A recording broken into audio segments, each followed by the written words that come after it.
तो अपने सेशन को हम आगे बढ़ा सकते हैं। क्या आप रेडी हो? तेज से बोलो, क्या आप रेडी हो? ठीक है भाई, एनर्जी तेज है ना, खा के आए हो? हाँ चलो, अब हम एक एक करके बात करते हैं। सबसे पहले हमें जो सीखना है आज की क्लास में वो ये सीखना है कि पढ़ते कैसे।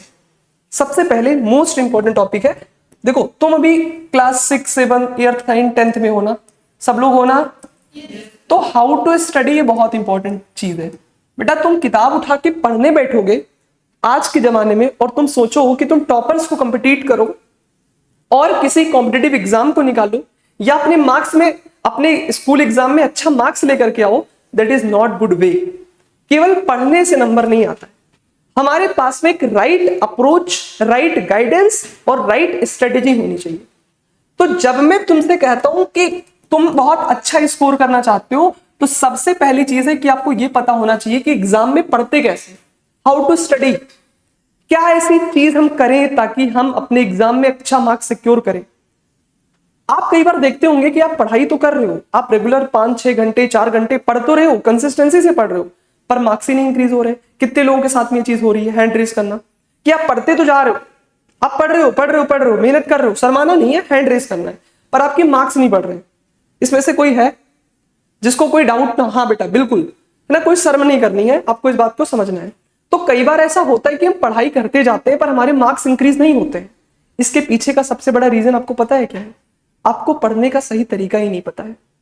कई बार ऐसा होता है कि हमको पढ़ने का तरीका भी पता है बट हम उसको इंप्लीमेंट नहीं कर पा रहे, इस वजह से हमारे मार्क्स नहीं बढ़ रहे। तो क्या कोई ऐसा तरीका है जिसको अगर एवरेज बच्चा अपनाए, जो बिलो एवरेज है, जो भी सिलेक्शन की रेस से या अपने मार्किंग की रेंज से बहुत पीछे है, जो बिलो एवरेज है, वो कैसे तेज बने? तो उसको ये वाले टॉपिक जरूर देखना चाहिए। जो मैं बात बता रहा हूं ये पूरी टॉपर स्ट्रेटजीज है, फैक्ट्स हैं, जिसको हर साल स्टूडेंट को बताते हैं, हिट एंड ट्रायल मेथड है। ध्यान से सुनो। सबसे पहले जब आपको किसी, मान लिया आप क्लास 10th में हो, ठीक है, जो क्लास 6 में है क्लास 6 का समझना, जो क्लास 10th में है क्लास 10th का समझो, बात वही है। ठीक है बेटा, आप किसी भी क्लास में हो, मैं एक एग्जांपल ले रहा हूं, आप क्लास 10th में हो, ठीक है, आपके पास में 6 सब्जेक्ट्स हैं। सबसे पहले आप सब्जेक्ट को समझो, अंडरस्टैंड द सब्जेक्ट। सबसे पहला टॉपिक क्या है भाई? अगर आपको सही तरीके से पढ़ना है तो आप पहले सब्जेक्ट को समझो। हम क्या करते हैं ना, हम सब्जेक्ट को तो समझते ही नहीं है। सब्जेक्ट को समझने का मतलब ये नहीं है कि आप पूरा चैप्टर समझो, पहले सब्जेक्ट को समझो कि साइंस में साइंस की पढ़ाई कैसे करते हैं, मैथ्स को कैसे पढ़ते हैं। ओवरऑल साइंस पढ़ने का तरीका अलग है। मैथ्स मांगती है प्रैक्टिस, साइंस मांगता है रिवीजन। कितनी बार आप रिवाइज करते हो उससे आपकी साइंस ठीक होगी, है ना। सोशल साइंस मांगता है रिवीजन, कितनी बार आप चीजों को लर्न करते हो, आप भूल जाते हो चीजों को, है ना। तो पहले आपको ये समझना है कौन सा सब्जेक्ट क्या चीज मांग रहा है। तो अगर आपको सही तरीके से पढ़ाई करना है तो सबसे पहले अंडरस्टैंड दी सब्जेक्ट्स हैं। अब मान लो भाई तुम जंग लड़ने जा रहे हो, युद्ध लड़ने जा रहे हो, हैं, और तुम्हें जो वेपन्स तुमने ले रखे हैं उसको चलाना ही तुमको नहीं आता है, तो क्या तुम्हें लगता है कि तुम युद्ध जीत पाओगे? बोलो, किसी को लग रहा है ऐसा? भाई तुम्हारे पास जो हथियार है तुम्हें उसके बारे में नॉलेज तो होनी चाहिए कि AK-47 ले जाऊंगा तो इतने लोगों को मारूंगा, है ना। इंडिया पाकिस्तान का अभी युद्ध चल रहा है, अब राफेल उड़ाना ही ना आता हो तो इंडिया पाकिस्तान पे अटैक कैसे करेगा? तो पहले राफेल के बारे में जानना चाहिए, फिर वो कैसे काम करता है वो समझना चाहिए। तो अगर आपको सही तरीके से पढ़ाना, हाउ टू स्टडी वेल, कैसे पढ़ते हैं, तो सबसे पहले आपको सब्जेक्ट को समझना है। अब जब बात आती है सब्जेक्ट को समझने की तो क्या अप्रोच रखनी चाहिए वो समझो। जैसे मान लिया मुझे साइंस पढ़ना है, ठीक है, तो आपको यह समझना चाहिए कि साइंस में क्या होता है। साइंस में क्या होता है बेटा? साइंस में हम चीजों को प्रैक्टिकल लाइफ सिनेरियोज की हेल्प से समझते हैं। साइंस क्या है? जो हमारी नेचर को एक्सप्लेन करता है। बेटा इधर बैठ जाओ, आप इस तरफ बैठ जाओ। साइंस क्या है? जो हमारी नेचर को एक्सप्लेन करता है। जैसे मान लिया हमको पता करना है कि फ्रिक्शन फोर्स कैसे लगती है, ये अर्थ रोटेट क्यों करती है, तो उसके लिए हम साइंस को पढ़ते हैं। यानी साइंस जो होती है वो एक्सप्लेन करती है चीजों को। तो साइंस को पढ़ने के लिए आपके अंदर कंसेप्चुअल अंडरस्टैंडिंग होनी चाहिए। क्या होना चाहिए बेटा? Conceptual understanding. अगर आप लॉन्ग टर्म में साइंस के फील्ड में अपने कैरियर को बनाना चाहते हो तो आप अपने अंदर कंसेप्चुअल अंडरस्टैंडिंग को लेकर के आओ। मान लिया आपको साइंटिस्ट बनना है या आपको डॉक्टर बनना है, इंजीनियर बनना है, तो उसके केस में आपको साइंस को बहुत स्ट्रॉन्ग करके चलना पड़ेगा, ठीक है। अगर आपने साइंस में कंसेप्ट को सीखना स्टार्ट कर दिया तो बेटा साइंस में आपको कोई पीछे कर ही नहीं सकता है, कोई नहीं पीछे कर सकता। हम लोग क्या करते हैं, हाँ light is form of energy which produce energy, पढ़ के काम खत्म कर दिया। साइंस के अंदर आपको चीजों को कंसेप्चुअली समझना है, प्रैक्टिकल लाइफ से रिलेट करना है। जब मैं कहता हूं कंसेप्चुअल अंडरस्टैंडिंग, तो इसका मतलब होता है रिलेट, रिलेशन, रिलेशन वो वाला नहीं जो तुम समझ रहे हो। रिलेशन किसके साथ, किसके साथ relation, relation with your nature, कि जो पढ़ रहे हो उसका क्या एप्लीकेशन है। रिलेशन किसके साथ, relation with the application of concept, इसका क्या एप्लीकेशन है। जैसे मैं तुमसे कहता हूं कि आप एक फुटबॉल को फेंको ग्राउंड पे, ऐसे लुढ़का दो ग्राउंड पे, तुम देखोगे थोड़ी देर बाद वो रुक जाएगा, है ना, रुक जाता है कि नहीं रुक जाता है। क्यों रुक जाता है किसी को पता है, फ्रिक्शन की वजह से। तो अगर आपने फ्रिक्शन पढ़ लिया कि friction force resist the motion, तो बेटा ये पढ़ना ठीक है या ये सोचना ठीक है कि अगर एक फुटबॉल को फेंकूंगा तो कुछ देर बाद लुढ़काऊंगा तो कुछ देर बाद रुक जाएगा, तो ये एप्लीकेशन है। आप इसको लाइफ टाइम कभी नहीं भूलोगे, है ना। मैं कहता हूं लाइट आती है, किसी ऑब्जेक्ट पे गिरती है, फिर रिफ्लेक्ट होकर के तुम्हारी आंखों में जाती है, तुम्हारी रेटिना पे इमेज बनता है। और अगर तुम इसको कंसेप्चुअली अपने दिमाग में सोचो कि लाइट आती है, ऑब्जेक्ट पे पड़ती है, फिर हमारी आंखों में जाती है, फिर रेटिना पे इमेज बनता है, तो तुम लॉन्ग टर्म में रिकॉल कर पाओगे। आज के टाइम पे ऑनलाइन जमाने आ जाने के कारण क्या हो गया है, कंसेप्चुअल अंडरस्टैंडिंग खत्म हो गई हुई। उसका रीजन समझाता हूं। जब आपके अंदर कंसेप्चुअल अंडरस्टैंडिंग नहीं, मान लिया ऊपर से आपने चीजों को पढ़ लिया, बेटा तुम्हें समझ में तो आएगा उस टाइम, है ना। मान लिया कोई लेक्चर आपने चला करके यूट्यूब पर देख लिया, आप समझ तो रहे हो उस चीज को, पर उसमें कंसेप्चुअल अंडरस्टैंडिंग नहीं आ रही, क्योंकि आप सोच ही नहीं रहे हो। जब आप सोचोगे नहीं तो कुछ दिन बाद, 5-6 दिन बाद, 7 दिन बाद, 10 दिन बाद, 1 महीने बाद जो आपने पढ़ा है सब भूल जाओगे। कितने लोगों के साथ ऐसा होता है कि पढ़ तो लेते हैं और 1 महीने बाद वो सब खाली हो जाता है, होता है कि नहीं होता है। उसका मेन रीजन क्या है आपको पता है, आपने कंसेप्चुअल अंडरस्टैंडिंग डेवलप ही नहीं की। बेटा तुम्हें खाना, देखो मैं कहता हूं बना बनाया मिल रहा है, लेट्स सपोज तुम्हें तहड़ी बनानी है, कितने लोगों को तहड़ी के बारे में पता है, पता है। हमारे यूपी में तहड़ी बहुत बढ़िया फूड माना जाता है। तहड़ी मतलब क्या होता है यार, चावल होती है और आलू होता है और हल्दी होती है, यही तो होता है तहड़ी। तो बेटा तहड़ी जब बनाते हैं, मान लो तुम्हें तहड़ी बना बनाया मिल जाए, तो क्या तुम तहड़ी के बारे में सोचोगे कैसे बनाते हैं, नहीं सोचोगे। लेकिन अगर तुमने खुद से सब्जी काटी है, खुद से चावल धुला है, खुद से गैस जलाया है, तो तुम्हें तहड़ी बनाने का पूरा प्रोसेस पता रहेगा। तो आपको बन के मिल जाते हैं, आप खा लेते हो, आपका पेट भर गया, मजा तो आ गया। बट तुमसे कोई पूछे कि तहड़ी बनाते कैसे हैं, तहड़ी में क्या क्या इंग्रेडिएंट्स होते, तुम बता ही नहीं पाओगे। और जब आप कंसेप्चुअल अंडरस्टैंडिंग करोगे, जब आप उसको सीखोगे अपने आप से, तो लॉन्ग टर्म में आपको चीजें याद रहेंगी। तो ये होता है कंसेप्चुअल अंडरस्टैंडिंग का फायदा। तो जब कभी भी आपकी बात आए कि कैसे पढ़ते हैं, तो सबसे पहले सिलेबस को समझना है कि कौन सा सिलेबस क्या मांग रहा है। ठीक है बेटा, साइंस में कंसेप्चुअल अंडरस्टैंडिंग बहुत जरूरी है। उसको रिलेट करो, उसको सोचो, एनालिसिस करो।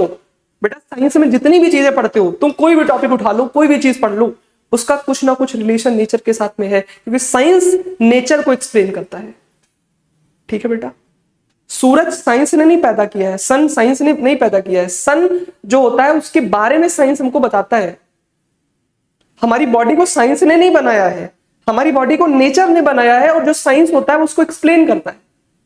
तो अगर हमें अपने हार्ट को समझना है, तो रेदर देन स्टडीइंग हार्ट, आप हार्ट के बारे में स्टडी तो करो, पर आप हार्ट के बारे में सोचो भी कि हार्ट कहाँ होता है, हार्ट मसल से बना होता है, क्यों हार्ट नहीं थकता है।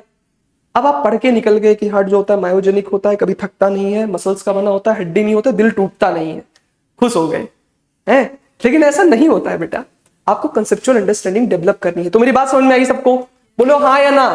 ठीक है भाई, ये बात क्लियर हो गई। अब क्या करना है, जैसे मान लिया साइंस हो गया। अब एक एग्जांपल और देता हूं, मान लो आप एक एग्जांपल लेते हैं मैथ्स का। अब बेटा साइंस और मैथ्स कंप्लीटली डिफरेंट सब्जेक्ट है, तो इनको पढ़ने का अप्रोच अलग है। साइंस मांगता है कंसेप्चुअल अंडरस्टैंडिंग और मैथ्स मांगता है प्रैक्टिस। क्या मांगता है बेटा, प्रैक्टिस। मान लो आपकी मैथ्स बहुत कमजोर है, जैसे मेरी मैथ्स बहुत कमजोर थी मेरे टाइम पे, मेरा ट्यूशन लगा था, ट्यूशन, ठीक है। तो मेरा ट्यूशन टीचर आता था, मुझको खड़ा करके पीट देता था, क्योंकि मुझे लगाने ही नहीं आता था सवाल और एक्सप्लेन ही नहीं करते थे वो। तो बेटा क्योंकि मैं बहुत आलसी था, मुझे लगता था मैथ्स मेरे से नहीं होगा, तो मैं प्रैक्टिस ही नहीं करता था। लेकिन जब मैं 11th में पहुंचा, मैंने मैथ्स को प्रैक्टिस करना चालू किया, मेरी मैथ्स बहुत अच्छी हो गई। अगर आप बिलो एवरेज हो ना, आपको मैथ्स का कुछ भी नहीं आता, और आप मैथ्स में एकदम टॉप करना चाहते हो, एक्सेल करना चाहते हो, तो एक निंजा टेक्निक बताता हूँ, मेंटोस बताता हूँ। बताऊं क्या? आप एक काम करो, कोई भी चैप्टर उठा लो। जैसे मान लिया मैथ्स में आपके 15 चैप्टर है। कितने चैप्टर बेटा? ऐसे ही सबके होंगे ना, 15-16 चैप्टर। और आपको मैथ्स में एकदम सुपर फास्ट है ना स्पीड लेकर के आनी है। आपको बिल्कुल यह है कि मैथ्स में मेरे से आगे कोई जाए ही ना, इस लेवल की आपको अंडरस्टैंडिंग डेवलप करनी है। तो आप एक काम करो बेटा, उस 15 चैप्टर में से ना 6-7 चैप्टर होंगे जो बहुत आसान होंगे, आपको उसको आइडेंटिफाई करना है। तो अगर आपकी मैथ्स कमजोर है ना, 15 चैप्टर्स किस में मान लेते हैं? मैथ्स में है, लेट सपोज, है ना। तो सबसे पहले अगर आपको मैथ्स बहुत तेज करनी है ना, तो पहले करो आइडेंटिफाई करो चैप्टर्स को, आइडेंटिफाई दी चैप्टर्स।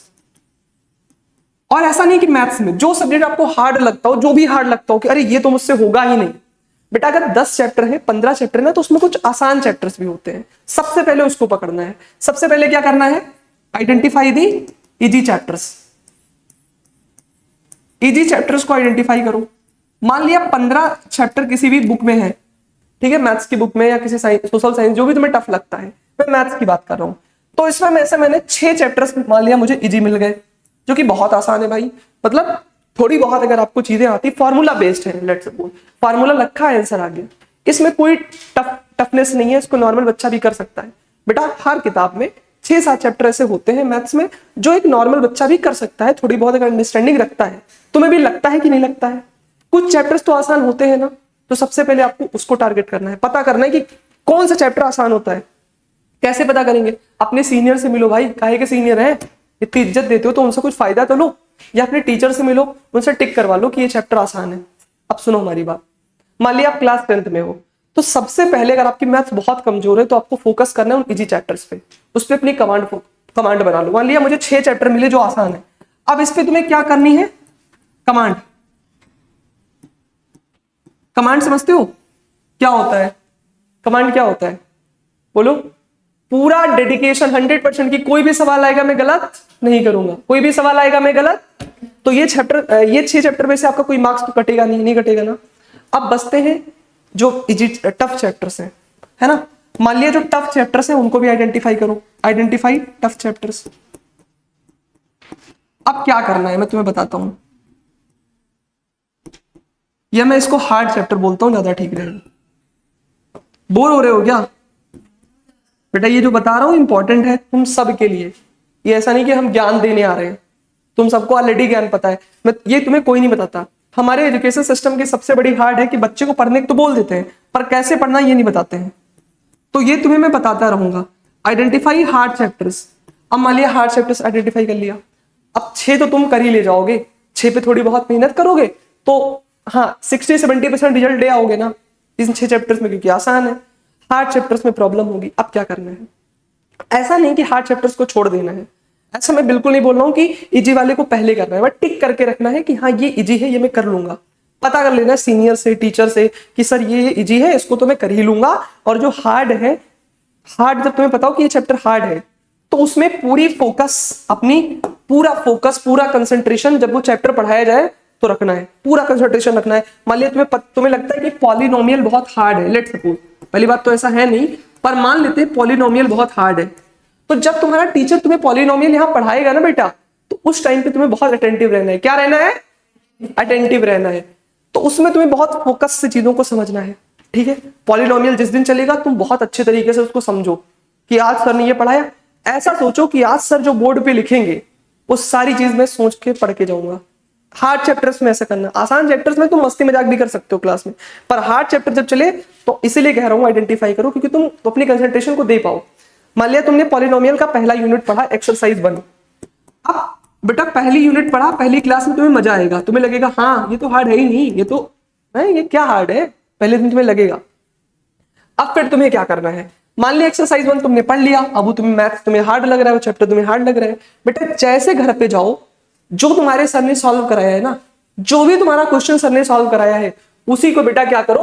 प्रैक्टिस कर लो। Practice class notes question. हमें क्या करना बेटा? प्रैक्टिस करना है क्लास नोट्स क्वेश्चन को, जो भी तुम्हारे सर ने पढ़ाया है क्लास नोट्स में ना, उसको हमें प्रैक्टिस कर लेना है, बस कुछ नहीं करना है। और जो सर ने तुम्हारे क्वेश्चन कराया एनसीईआरटी से कराया होगा, किसी बुक से कराया होगा, तो एक बार तो तुम उसको प्रैक्टिस करो। अब ऐसा नहीं क्लास नोट्स बोलता हूं ना तो इसमें चीटिंग करनी है, मतलब अपने आप से मत करो। जो सर ने कहा है ना, करवाया है, डॉक्टर की हैंडराइटिंग में लिख डालो, डॉक्टर की हैंडराइटिंग में बेटा उसको वैसे ही लिख लो। कोई राइटिंग बनाने की जरूरत नहीं है, कुछ करने की जरूरत नहीं है। जो सर ने सॉल्व कराया है तुम्हें आता है फिर भी टीपो, नकल करने को बात कर रहे हो, तो चीटिंग करनी है भाई। किससे? सर से। अब इससे क्या हो बेटा, जब तुम चीटिंग करोगे ना, यहाँ पे ये वाली चीटिंग तुम्हें बड़ी फायदा देगी। इससे तुम्हारा क्या होगा बेटा, इससे तुम्हारे अंदर एक्टिव लर्निंग की कैपेसिटी डेवलप होगी। एक चीज होती है एक्टिव लर्निंग। एक्टिव लर्निंग क्या होता है मैं समझाता हूं। आपको लगेगा अरे ये तो बड़ा आसान है, क्योंकि आपने वही चीज क्लास में पढ़ी है और तुमने टीपा है, तो तुम्हें लगेगा जितना हमने सर ने पढ़ाया मुझे आ गया, एक्टिव लर्निंग आ गई। अब बेटा अब अपने ब्रेन की ना तुम साइकोलॉजी समझो, कैसे तुम्हारा मैथ्स स्ट्रांग हो जाएगा मैं तुम्हें बताता हूँ। ब्रेन देखो, तुम्हें जो चीज अच्छी लगती है ना बेटा, उसमें डोपामीन हार्मोन रिलीज होता है। कौन सा हार्मोन? डोपामीन। मान लो तुम्हें गेम खेलना बहुत पसंद है, तो जब तुम गेम खेलते हो ना तो डोपामीन रिलीज होता है। तुम्हें रील्स देखना बहुत पसंद है ना, होता है ना कि 1 घंटा रील्स देखते जा रहे हैं, हमें पता है कि हम बर्बाद हो रहे हैं, हमें पता है मेरा टाइम जा रहा है, लेकिन फिर भी ओहो कितना अच्छा शॉर्ट्स है, मजा आ गया भाई, रील्स, ओ जिंदगी मस्त है। क्यों? क्योंकि डोपामीन रिलीज हो रहा है, उसमें तुम्हें मजा आ रहा है। तो जब भी किसी चीज में तुमको मजा आता है ना, डोपामीन रिलीज होता है, तुम्हारा करने का मन करता है, फिर तुम्हें उस चीज से एडिक्शन हो जाती है। अब ब्रेन को बेवकूफ कैसे बनाते हैं मैं उसका तरीका बताता हूँ। जैसे तुमने चीटिंग किया, तुम्हें लगेगा भाई मैथ्स मेरी बहुत तेज हो गई है, तो बहुत हार्ड चैप्टर था, मजा आ गया भाई, मेरे से सारे क्वेश्चन हो रहे हैं, जबकि तुम चीटिंग कर रहे हो, है ना। अब तुम्हारे ब्रेन में जैसे एक्टिव लर्निंग आएगी, तुरंत ही बेटा डोपामीन हार्मोन रिलीज होगा। मैं तुम्हें साइकोलॉजी बता रहा हूं, मैं कोई ज्ञान नहीं दे रहा हूं, मैं पहले बोल रहा हूं, मैं फैक्ट से बताता हूं क्या होगा तुम्हारे साथ। यहाँ पे क्या रिलीज होगा बेटा? डोपामीन रिलीज होगा। अब ये जो डोपामीन है ना, बड़ा तगड़ा हार्मोन है। अगर तुम्हें किसी काम में ये हार्मोन रिलीज करा दिया ना, तो वो काम तुम्हारा फेवरेट हो जाएगा। कुछ भी हो, दोस्तों के साथ चुगली करना, उसमें अलग ही लेवल का डोपामीन रिलीज होता है। लड़कियां बैठती हैं चुगली करती जा रही हैं, लड़के बैठते हैं, मैं किसी को वो नहीं कर रहा हूँ कि लड़कियां ही करती हैं, लड़के भी करते हैं, तो बुरा नहीं मानना है ना। हाँ बहन तेरी जिंदगी में क्या हो रहा है, उसका तो ये हो गया, होता है ना। तो बेटा उस टाइम पे डोपामीन रिलीज होता है, ठीक है। तो यहाँ पे भी क्या रिलीज होगा?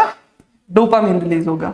अब एक बार तुम्हारी लाइफ में डोपामीन रिलीज हो गया बेटा, तो तुम्हें उस काम से प्रेम हो जाएगा और तुम्हें लगेगा भाई मैथ्स मेरी फेवरेट सब्जेक्ट हो गई है। अभी तक अगर तुम्हें मैथ्स से डर लगता है तो तुम्हारे अंदर डोपामीन रिलीज ही नहीं हुआ।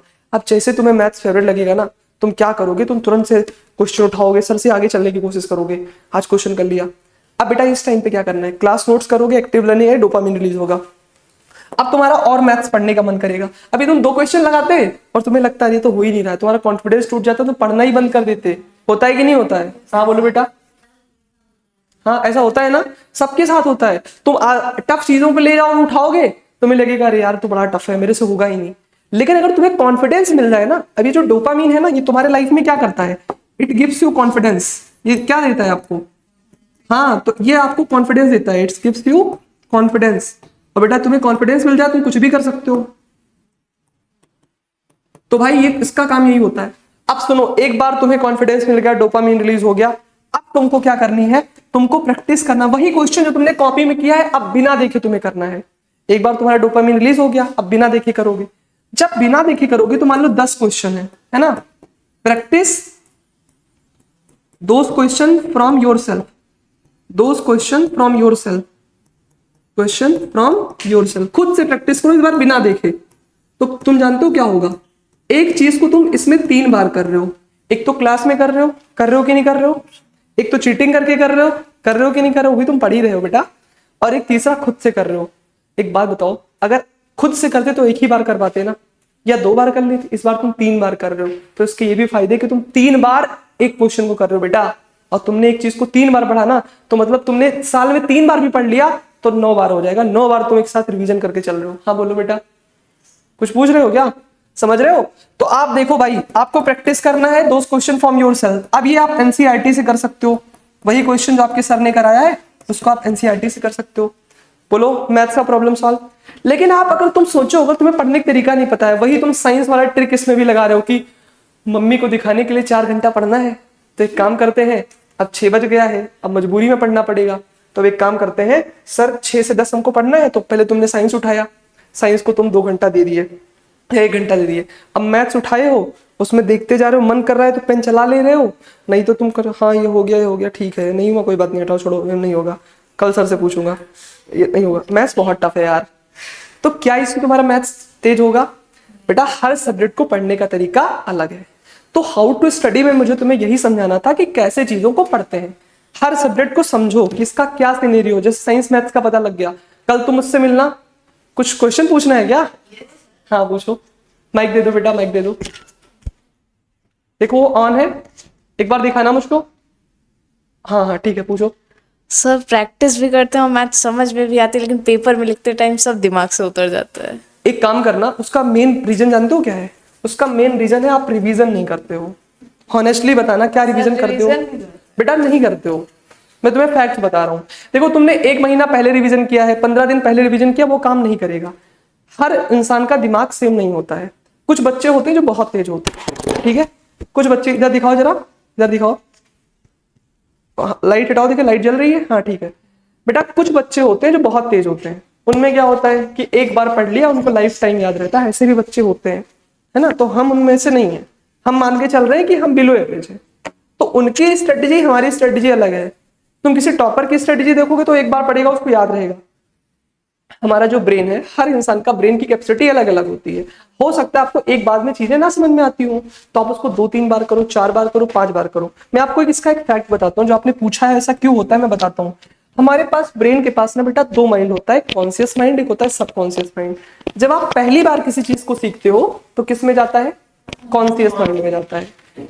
पहली चीज कुछ भी तुम सीख रहे हो, कुछ भी किसी इंसान को पहचान रहे हो, जान रहे हो, जैसे तुमने किसी नए आदमी को देखा रोड पे, तो वो नया आदमी तुम्हें कुछ देर याद रहेगा, फिर तुम भूल जाओगे। ऐसा होता है कि नहीं होता है?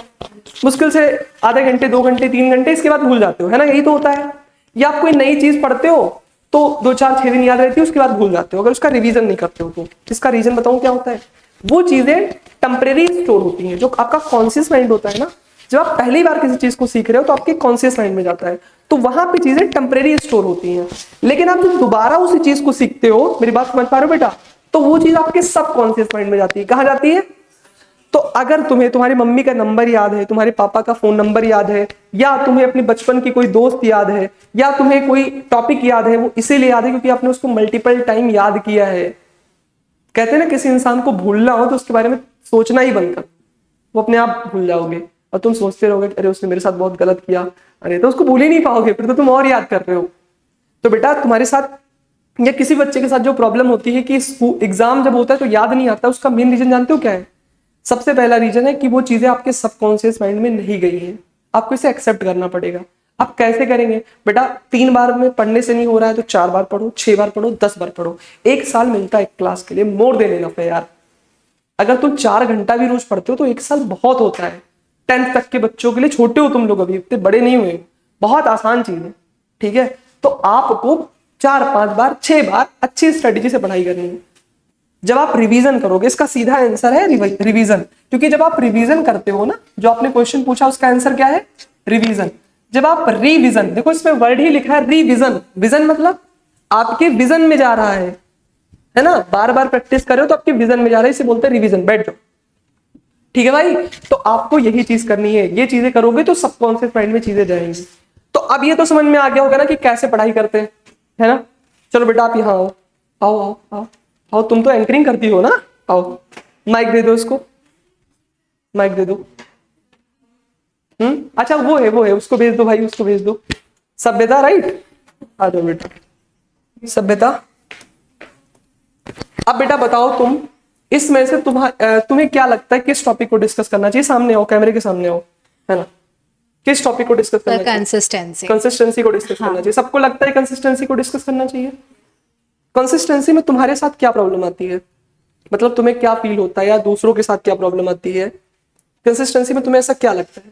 सर जो टफ सब्जेक्ट्स होते हैं, लाइक उसको प्रैक्टिस तो करने का मन तो करता है, बट फिर वो बोरिंग लगने लगता है, तो मन नहीं करता। किस किस के साथ ऐसा होता है? हैंड रेस करना। टफ सब्जेक्ट को क्या होता है बेटा? सब बोरिंग लगने लगता है, बोरिंग लगने लगता है कुछ टाइम के बाद, है ना? ऐसा प्रॉब्लम होता है किसी के साथ?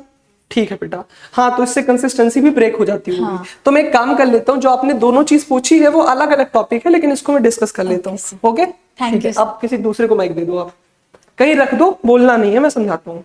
अब देखो बेटा, कई बार हाँ मैं समझता हूं ऐसा होता है। अब देखो वो रील्स थोड़ी है, फिल्म थोड़ी देख रहे हो कि हाँ भाई मजा आ रहा है, अभी तो गुंडा आने वाला, मारने वाला है। अपनी ब्रेन को, साइकोलॉजी को समझो।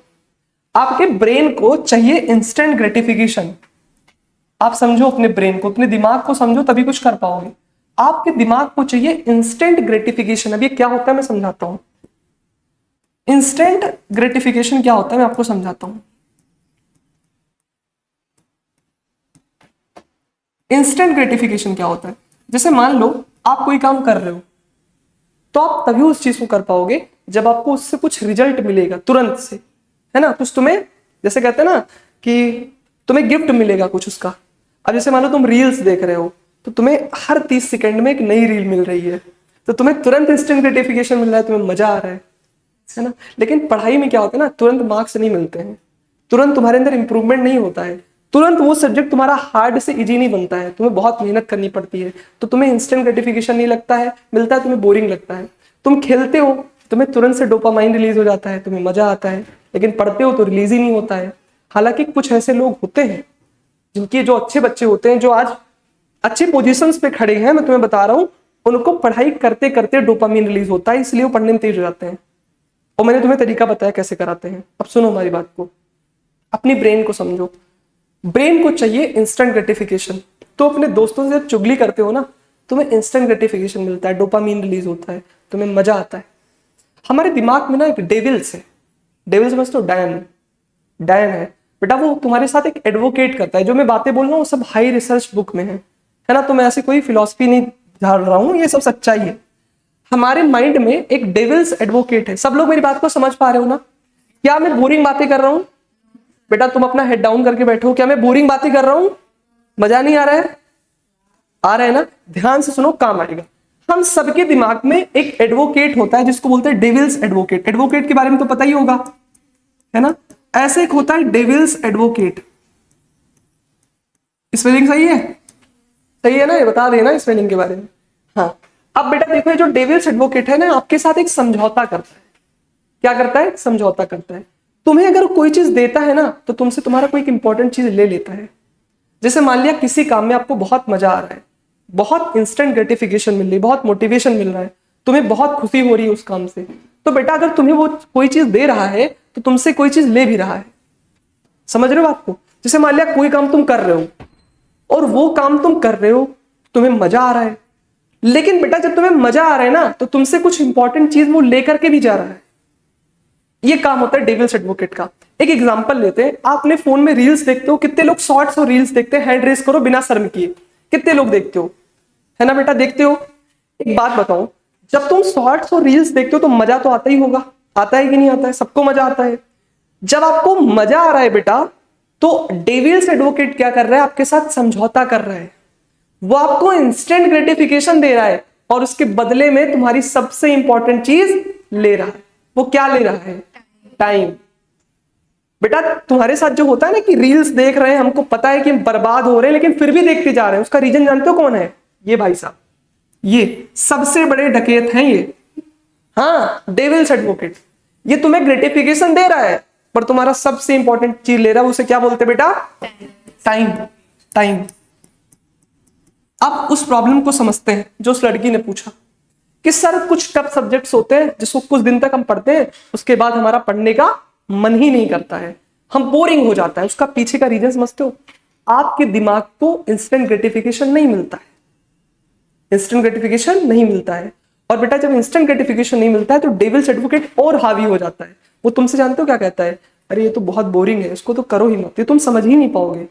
तो जब भी तुम्हें कभी ऐसा प्रॉब्लम आ रहा है अगर ना, तो तुम्हारे अंदर इसका एक सिंबल और भी है कि तुम बहुत लो कॉन्फिडेंट रहोगे। अगर तुम्हारे साथ ऐसा हो रहा है कि तुम्हें कोई चीज बोरिंग लग रही है, तो बोरिंग लगने के साथ एक चीज जरूर समझना, जो भी चीज तुमको बोरिंग लग रही है उसमें तुम्हारा कॉन्फिडेंस हमेशा लो रहेगा। ऐसा होता है कि नहीं होता है? बोलो, होता है कि नहीं होता है? और जो चीज तुम्हें अच्छी लगती है उसमें तुम्हारा कॉन्फिडेंस सबसे हाई रहता है। ऐसा होता है कि नहीं होता है? इसके पीछे का रीजन समझते हो? इस टाइम पे डेविल्स एडवोकेट तुम्हारे ऊपर हावी हो जाता है। वो तुमसे जानते हो क्या कहता है? भाई तू ये छोड़ दे, तो कोई ऐसा काम कर जिससे तुम्हें इंस्टेंट ग्रेटिफिकेशन मिले। तो तुम्हें क्या लगता है कि मैथ्स बहुत टफ है? तो एक काम करते हैं और इंग्लिश को पढ़ते हैं, उसमें कहानी है, उसमें हमें मजा आएगा। होता है कि नहीं होता है?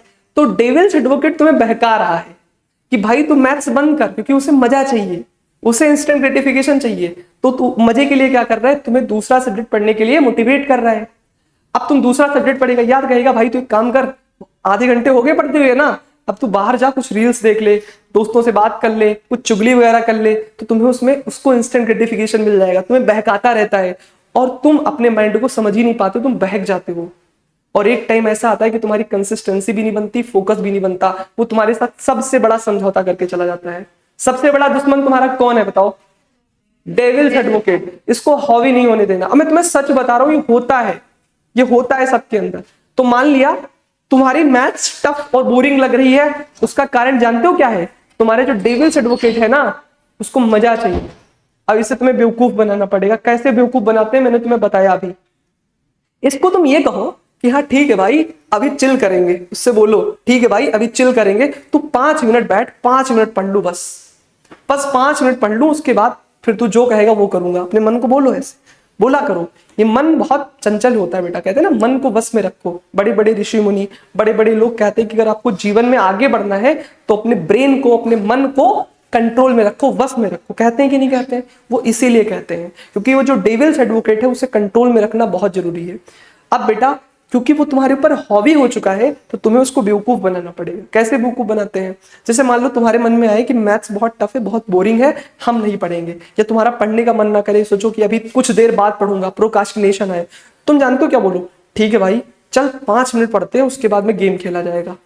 ठीक है, ऐसा बोलो। जब 5 मिनट पढ़ोगे ना, किताब खोलोगे ना, तो तुम्हारे अंदर अपने आप ऐसा होगा कि तुम आधे घंटे पढ़ ले जाओगे। ऐसा नहीं होगा कि 5 मिनट में बंद कर दो। अगर 5 मिनट बंद कर दो तो निहायत गधे हो है ना, मतलब तुम फिर पढ़ना ही नहीं चाहते हो। अगर तुमने किताब उठाया और तुम पढ़ने वाले बच्चे हो तो 5 मिनट पढ़ने आओगे तो आधे घंटे पढ़ के जाओगे। ठीक है बेटा, अब आधे घंटे में तुम्हें वही फंडा अपनाना है। तुम्हें पहले चीटिंग करनी है जो उस क्लास में पढ़ाया गया है। उससे क्या होगा बेटा? एक्टिव लर्निंग आएगी, डोपामिन रिलीज होगा, डेविल्स को लगेगा नहीं भाई इसमें भी मजा है, तो लाओ ना करते हैं इसको। तो तुम्हारा डेविल्स वहां से धीरे धीरे दूर भागेगा, बोलेगा ये लड़का सुधर रहा है, अब इसको मुझे छोड़ना पड़ेगा। तो एक दिन तुम्हें छोड़ के वो चला जाएगा, और नहीं तो एक टाइम ऐसा आएगा बेटा तुम्हारी जिंदगी बर्बाद हो जाएगी। तुमको लगेगा भाई अब तुम्हारा कंट्रोल खुद पे रहा ही नहीं। आज जो लोग दारू शराब पीते हैं, जिनको नशा करते हैं, जिनका पढ़ाई में मन नहीं लगता है, नेगेटिव वाइब्स आती हैं, डिप्रेशन होती है, एंग्जाइटी होती है, क्यों? क्योंकि डेविल्स एडवोकेट उन पे हावी है। ठीक है, तो आपको इसको बेवकूफ बनाना है जब भी मन करे। देखो एक बार में 6 घंटे पढ़ाई नहीं हो सकती है बेटा। It is impossible to study 6 hour in a single day. आपको अगर 6 घंटे 4 घंटे पढ़ाई करनी है, या फिर आपको किसी सब्जेक्ट को टाइम देना है, बोर नहीं होना है, तो आप पहले ही दिन से 6 घंटे नहीं पढ़ सकते हो। पहले दिन तुम 10 मिनट पढ़ो, दूसरे दिन 15 मिनट करो, फिर आधे घंटे करो, 45 मिनट करो, 50 मिनट करो, 1 घंटा करो, 1.5 घंटा करो, 2 घंटा करो, 2 घंटा 10 मिनट करो, यानी स्टेप बाय स्टेप आगे बढ़ना है। अब तुम पहले ही दिन कसम खा ली कि आज तो मम्मी मैं 3 घंटा बाद उठूंगी या उठूंगा, मम्मी के सामने बेइज्जती भी हो गई, पढ़ भी नहीं पाए, तो ऐसा नहीं करना है। अपनी नजर में भी गिर जाओगे तो फिर डेविल्स एडवोकेट तुम्हें बहकाएगा, अरे तू कर तो कुछ पाती नहीं है, तू कर तो कुछ पाता नहीं है, क्या कसम खाएगा। तो तुम्हारे दूसरे दिन से कॉन्फिडेंस टूट जाएगा, तुम 3 घंटा पढ़ने को भी नहीं सोचोगे, क्योंकि तुम्हारे अंदर अपने आप आ जाएगा कि ये तो मैं तो कर ही नहीं पाऊंगा, कॉन्फिडेंस तुम्हारा लो हो जाएगा। तो अगर आपको कोई चीज बोरिंग लगती है, आपका फोकस नहीं बनता है, तो आपको अपने ब्रेन की साइकोलॉजी समझनी चाहिए। वो डेविल्स एडवोकेट की कहानी। बोलो कितने लोगों को सच में ये इंस्पिरेशनल लगा? हैंड रेज करना। कौन कौन प्रॉमिस करता है कि हाँ मैं इस चीज को दूर भगाऊंगा? सबके अंदर ये शैतान होता है, सबके अंदर होता है बेटा। मेरे अंदर भी था और अभी भी मैं इसको दूर कर रहा हूं। मैंने इसको पढ़ा है इसलिए। मेरे अंदर एक आदत थी सोने की, मैं सोना बहुत चाहता हूं। मैं रात में 4 बजे तक जगता था, पढ़ाई वढ़ाई करता था। 4 बजे के बाद मैं 2 घंटे फिल्म देखता था, कोई अच्छी मूवी, उसके बाद में 6 बजे सोता था और 11 बजे उठता था, जो कि बहुत बैड सिनेरियो था, है ना। डार्क सर्कल पड़ रहे थे मेरे फेस पे, तो बहुत गंदी चीज है वो। तो वो डेविल्स एडवोकेट कहता था भाई 5 बजे तक 6 बजे तक पढ़ ले, फिर तुम्हारा पढ़ने का काम हो जाएगा, फिर तू देर तक सोना, है ना। उससे बहुत दिक्कत आती है। तो आपको इन चीजों के बारे में याद रखना है। बोलो किसी को कोई और डाउट है ना? कोई और डाउट है भाई किसी को? बोलो बोलो। नहीं है? क्या क्या चीजें हमने डिस्कस की हैं? हाँ हाँ बेटा माइक दे दो। यहाँ आ जाओ, आप यहाँ आ जाओ, यहाँ आ जाओ, आ जाओ।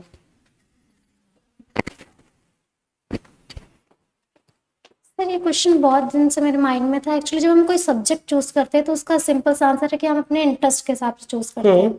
बट कोई सा उधर भी देख के बात करो, उधर देख। मैं कोई सा भी सब्जेक्ट चूज जैसे पढ़ने लगती हूँ तो मुझे उसमें इंटरेस्ट आने लगता है। साइंस पढ़ती हूँ तो साइंस में इंटरेस्ट आता है, हाँ। एसएससी पढ़ती हूँ तो उसमें इंटरेस्ट आता है। तो ये बहुत कंफ्यूजन है कि अपना सब्जेक्ट कैसे चूज करें। सब्जेक्ट कैसे चूज करें, राइट। ठीक है बेटा, दे जाओ अपने किसी दोस्त को दे दो। हाँ, ये इंपॉर्टेंट चीज है। अब देखो, तुम्हें समझना चाहिए एक चीज को कि तुम्हें अपने लाइफ में जो भी करना है उसका डिसीजन आपको 10th के बाद लेना है। कब लेना है? After 10th। मैं कहता हूं भाई मेरी बात मानो, अभी से कुछ मत सोचो, एक माइंड में लेकर के चलो कि मुझे डॉक्टर बनना है, इंजीनियर बनना है, यूपीएससी क्लियर करना है, बट किसी सब्जेक्ट से भी दिल नहीं लगाना है। तुम्हारे लिए सब इंपॉर्टेंट है, 10th तक सब इंपॉर्टेंट है। 10th तक कुछ नहीं सोचना, जब तक तुम्हारा बोर्ड एग्जाम ना हो जाए किसी सब्जेक्ट के बारे में नहीं सोचना। तुम्हारे लिए जितना इंपॉर्टेंट मैथ्स है उतनी ही इंपॉर्टेंट इंग्लिश है, क्योंकि सब में 100 नंबर होते हैं। क्या तुम्हारा मैथ्स का पेपर 70 नंबर का होता है? 100 नंबर का होता है ना ओवरऑल मिला के। और इंग्लिश का भी होता है, क्या इंग्लिश का पेपर 20 नंबर का होता है? नहीं, 100 नंबर का होता है। तो जितना तुम्हारे लिए जरूरी मैथ्स है उतनी जरूरी इंग्लिश भी है। आप किसी सब्जेक्ट को छोड़ नहीं सकते हो। आप 10th के बाद जाओ, फिर आपको देखना है कि आपको इंटरेस्ट किस में है। लेट सपोज आपको कॉमर्स में इंटरेस्ट है तो आप कॉमर्स फील्ड में अच्छा करोगे। मान लिया मुझे गाना गाना बहुत पसंद है, मैं बहुत अच्छा गाता हूँ और मैं डांस करने जाऊं तो क्या मैं अपनी लाइफ में सक्सेसफुल रहूंगा? नहीं रहूंगा। ऐसे ही होता है दिक्कत। आप अगर अपने इंटरेस्ट वाला काम नहीं करते हो तो आप अपनी लाइफ में फेल होते हो। आप कितना भी मेहनत में करूंगा ना, सिंगिंग में मैं ज्यादा जल्दी सक्सेस हो सकता था, या सिंगिंग में मुझे जल्दी सक्सेस मिल सकती थी, मैं बहुत बड़ा सिंगर बन सकता था, लेकिन क्योंकि मैं डांस करने लगा तो मैं डांस भी नहीं कर पा रहा हूँ, सिंगिंग भी चली गई। होगा कि नहीं होगा? मान लिया मुझे साइंस में बहुत इंटरेस्ट है, फिजिक्स केमिस्ट्री बायो में, है ना, और मैं चला गया फिजिक्स केमिस्ट्री मैथ्स ले लिया जेईई की प्रिपरेशन करने, तो ऑब्वियस सी बात है ना, जब मैं बायो पढ़ता हूँ, मैथ्स मेरा इंटरेस्ट नहीं है, तो मैं मैथ्स पढ़ ही नहीं पाऊंगा। तो वो बेटा 10th के बाद सोचना है आपको, अभी बिल्कुल नहीं सोचना है। अभी तुम्हारे लिए सारे सब्जेक्ट इंपॉर्टेंट है, प्रायोरिटी सबको देनी है। तुम्हारे लिए जितना इंपॉर्टेंट कंप्यूटर है उतनी इंपॉर्टेंट इंग्लिश, उतनी इंपॉर्टेंट साइंस, तुम्हें सबको डिवाइड करके पढ़ना है। हाँ, अब एक तरीका ये होता है कि इंग्लिश हिंदी थोड़ा आसान होती है तो एग्जाम के एक हफ्ते पहले भी हो जाता है। मैं कोई ऐसी वैसी बातें नहीं कर रहा हूँ, फैक्ट्स है। 10th बोर्ड एग्जाम में एक हफ्ता पहले भी पढ़ के आप 100 में से 100 भी ला सकते हो हिंदी इंग्लिश में। कुछ चीजें होती हैं आउट ही रहती हैं वो। तो अभी आपको थोड़ा जितने भी हार्ड सब्जेक्ट है उसको रोज पढ़ना है, और 2-2 दिन करके, एक दिन करके अपना एक टाइम टेबल जरूर बनाओ कि आपको किस सब्जेक्ट को कब क्या पढ़ना है। और अभी किसी सब्जेक्ट से दिल नहीं लगाना है, सब तुम्हारे लिए इंपॉर्टेंट है ना। मैथ्स को तेज करो अपनी, क्योंकि मैथ्स बच्चों को बहुत प्रॉब्लम होती है, मैथ्स तेज रखो। साइंस में नंबर 1 रहो, मतलब तुम ऐसे पढ़ो कि क्लास में तुमसे ज्यादा कोई न जाने। अपने अंदर कॉन्फिडेंस डेवलप करके रखो कि हाँ भाई, साइंस की जिस दिन बात आएगी ना, उस दिन मैं खड़ा हो जाऊंगा, खड़ी हो जाऊंगी, वो सबको बिछाड़ दूंगी। जो किसी को क्लास में नहीं पता होगा वो तुमको पता होगा। ये कॉन्फिडेंस अपने अंदर रख के चलना है। मैथ्स में कोई भी सवाल एनसीईआरटी का होगा मैं उड़ा दूंगा, ठीक है बेटा। उसके बाद हम टेस्ट भी लेते हैं, तुम्हें बहुत सारा प्रैक्टिस कराते हैं, तो वो तो होगा ही होगा। किसी को और डाउट है, कोई यहाँ आके क्वेश्चन पूछना चाहता है? किसी के अंदर कोई कॉन्फिडेंस? छोटे बच्चे भाई, किसी के अंदर है कोई कॉन्फिडेंस? कोई सवाल पूछना है आपको? अब आपके क्वेश्चन का आंसर देते हैं। आपने क्या पूछा था बेटा? माइक पास करो। क्या पूछा था आपने? सर एम समझ में नहीं आता, और एम के लिए क्या परफेक्ट सब्जेक्ट होगा, क्या सही रास्ता होगा, वो उसमें आप एम समझ में नहीं आता कि हम क्या करें लाइफ में, है ना। कितने लोगों को दिक्कत आती है कि उनको समझ ही नहीं आ रहा हम बने क्या, है ना, कंफ्यूज है। कभी सोचते हैं डीएम बन जाए, कभी सोचते हैं क्रिकेट खेल लें, कभी सोचते हैं नहीं मैं एक्टिंग करूंगा अच्छा रहूंगा। कितने लोगों को लगता है ये? कितने लोगों को लगता है सच में? तो देखो, कभी ऐसी सिचुएशन आए तो आपको क्या करना होता है बेटा, आपको कुछ बातों का ध्यान रखना होता है।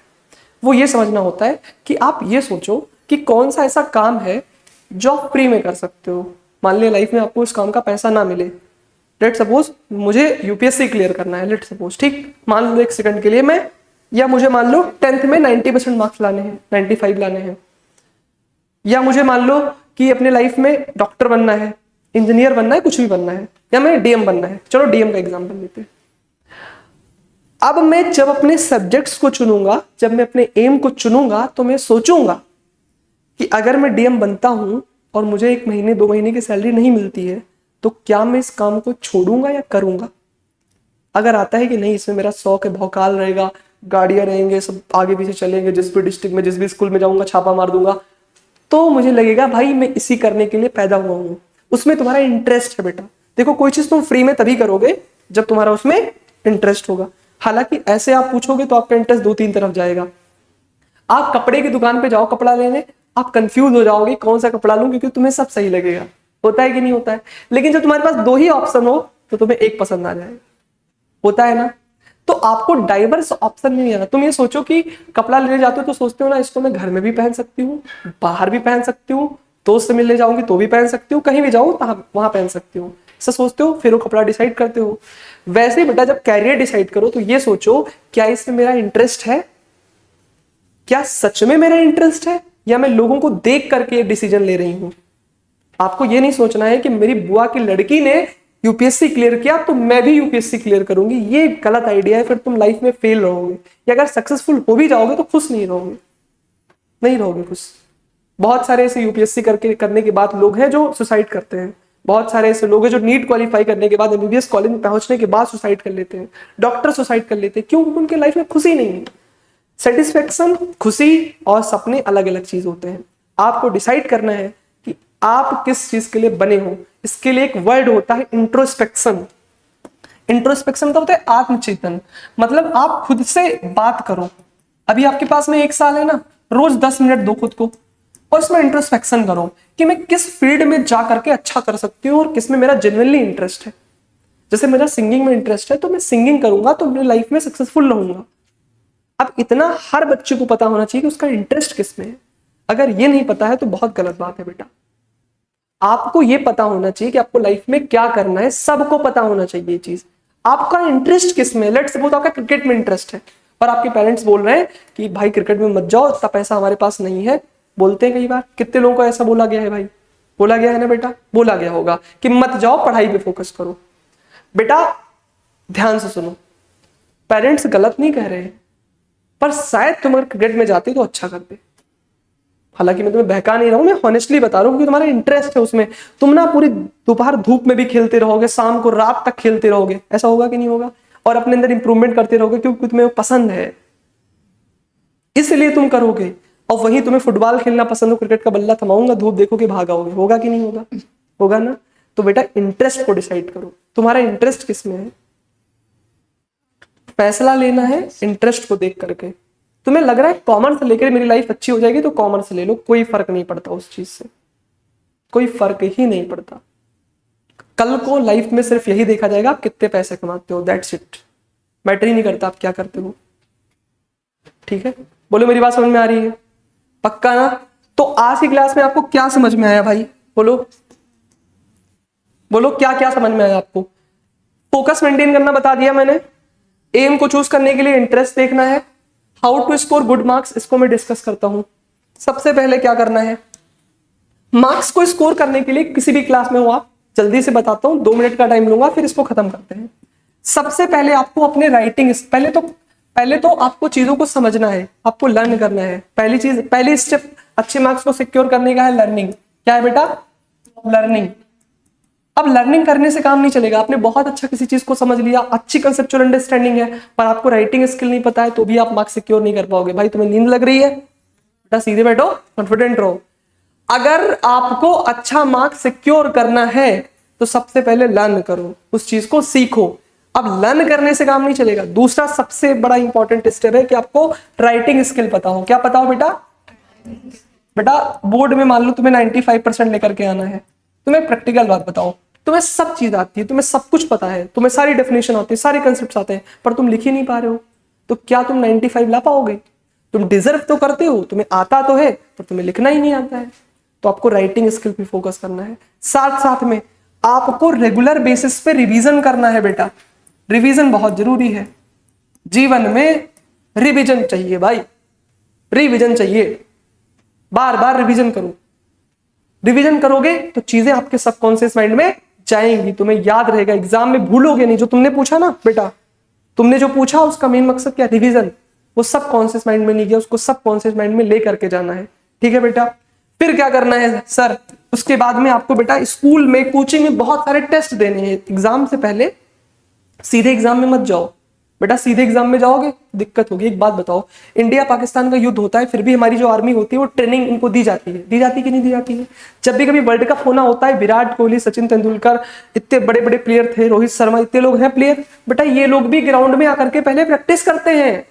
Even they are playing from 10 years 14 years, but फिर भी वो प्रैक्टिस करते हैं कि नहीं करते हैं? और तुम्हें क्या लगता है कि तुम सीधे एग्जाम में पहुंच जाओगे, अच्छा कराओगे?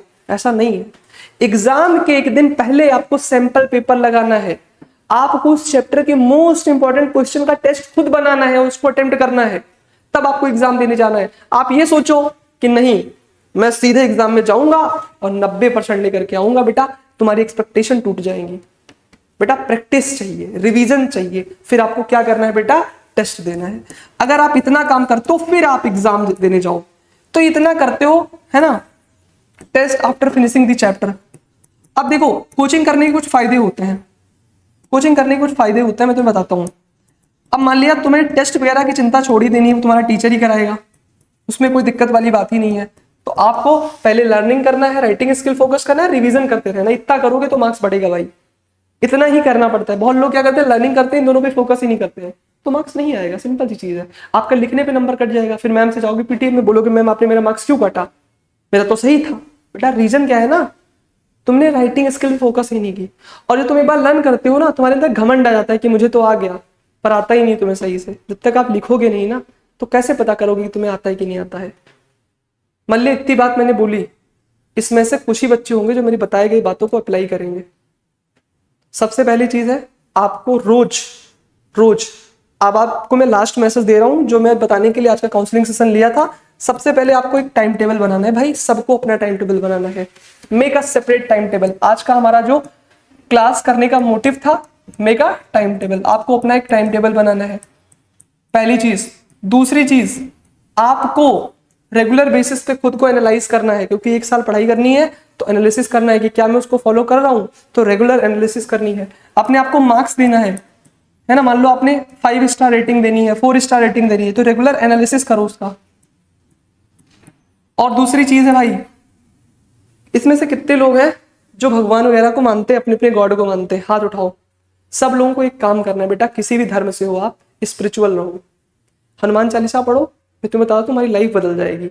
जो लोग हिंदू हो, अगर आप किसी और कास्ट से हो, कोई कुछ और हो, तो भाई अपना अपना फॉलो करो, पर मेरी बात मानो, हनुमान चालीसा रोज पढ़ने की आदत डालो। उसमें एक पता नहीं क्या होता है, उससे न्यूरो ट्रांसमीटर रिलीज होता है आपके माइंड में, बहुत पॉजिटिव एनर्जी रहती है। तो स्पिरिचुअल रहो, रोज ये काम करो। ये सब सही सही बातें जो बता रहा हूँ आपको, स्पिरिचुअल रहो, है ना, रोज ये काम करना है, स्पिरिचुअल रहो।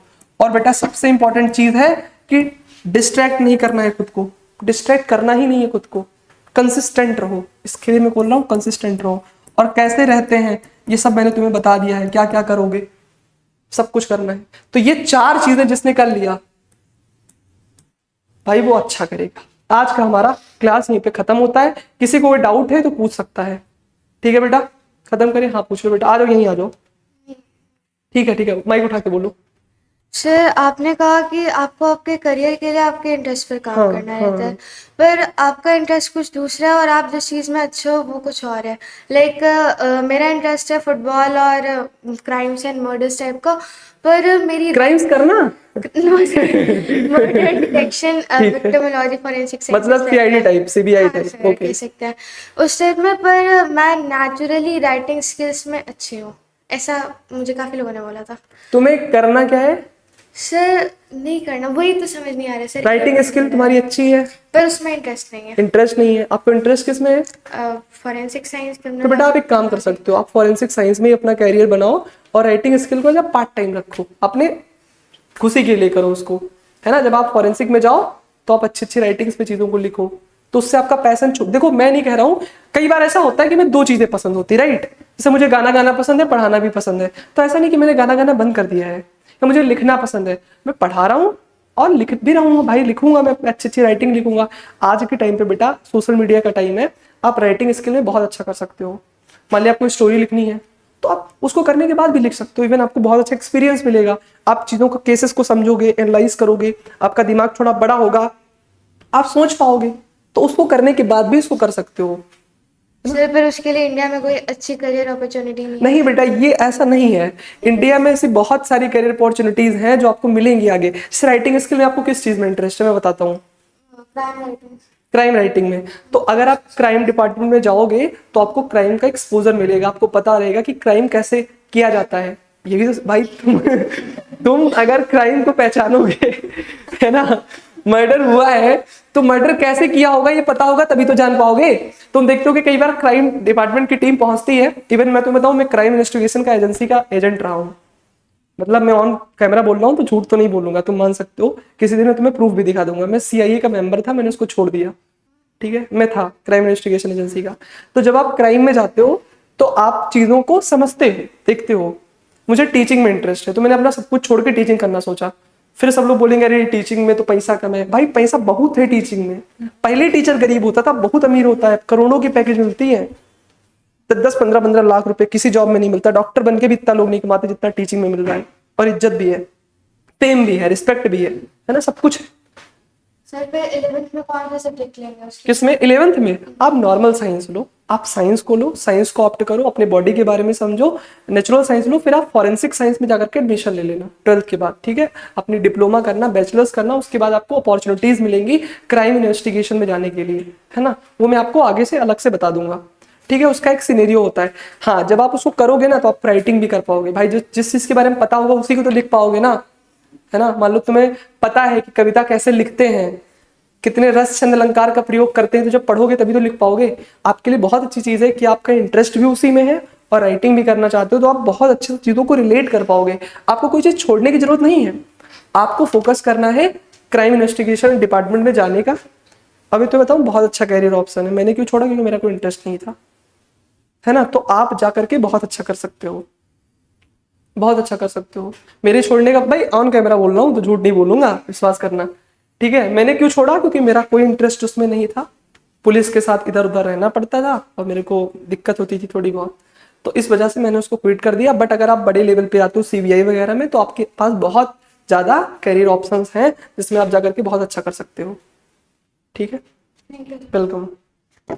हाँ पूछो बेटा।